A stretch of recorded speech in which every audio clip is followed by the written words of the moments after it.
Nail extension করার জন্য কত টাকা নেওয়া উচিত, বা কোনো ডিজাইনস করলে সেটার জন্য সঠিক মূল্য কোনটা হবে, বা কোন এক্সটেনশনের কি প্রাইস হওয়া উচিত, এমন প্রশ্ন আমি কিছু বিগিনার্স নেল আর্টিস্টদের থেকে ইনবক্সে হামেশাই পাই। তাই তোমাদের উদ্দেশ্যেই আজকের এই ভিডিও, যে তোমরা কিভাবে সঠিক মূল্য ঠিক করবে যে নেইল এক্সটেনশনের জন্য কি প্রাইস নেওয়া উচিত। হাই, আমি নেল আর্টিস্ট স্মিতা। সত্যি বলতে প্রথম আমারও এই সেম প্রবলেমটাই হয়েছিল, যে স্টার্টিংয়ে কি প্রাইস রাখবো, ডিজাইনসের প্রাইস কী করে সিলেক্ট করব, কোনটার দাম কি রাখা উচিত, বা কোনটার দাম কোনটার জন্য ঠিক হবে।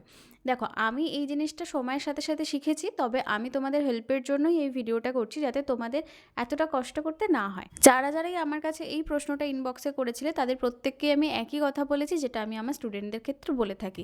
এই বিষয়টা কিন্তু সম্পূর্ণ কিছু বেসিক জিনিসের উপর ডিপেন্ড করে, সেগুলো তোমাকে জানতে হবে। প্রথমত হচ্ছে যে মার্কেটে কি প্রাইস চলছে, বা কোন প্রাইসটা মিনিমাম স্টার্টিং, সেই প্রাইসটা তোমাদের রাখতে হবে। তারপরেই যে বিষয়টা আসে সেটা হচ্ছে প্রোডাক্টের চার্জ।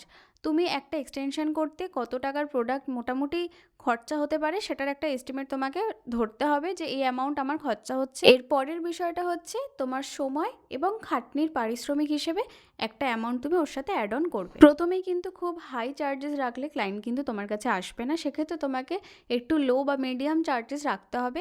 সেকেন্ড হচ্ছে তোমার কাজকে অবশ্যই নিট অ্যান্ড ক্লিন এবং পরিষ্কার হতে হবে, যাতে ক্লায়েন্ট সেই অ্যামাউন্টটাও পে করতে রাজি হয়, যে ঠিক আছে ওর কাজ সুন্দর, আমি ওর কাছে একবার সার্ভিস নিয়ে দেখতে পারি।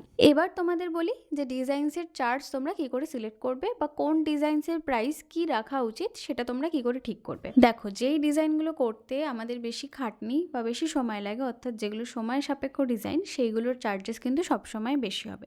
যেমন নিজে হাতে যে আর্টগুলো করা হয়, অর্থাৎ ড্র করে যদি কোনো ডিজাইন করা হয়, সেগুলোর চার্জেস কিন্তু সবসময় বেশি হবে। এবং যেই ডিজাইনগুলো করতে আমাদের বেশি স্টেপ ফলো করতে হয়, সেগুলোরও কিন্তু চার্জেস বেশি হবে।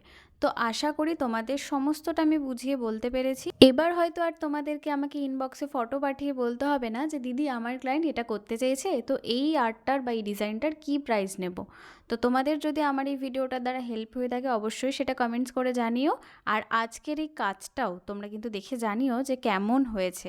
সম্পূর্ণ কাজটা তোমাদের সাথে শেয়ার করলাম। দেখা হবে পরের নতুন ভিডিওতে, ততক্ষণের জন্য বাই।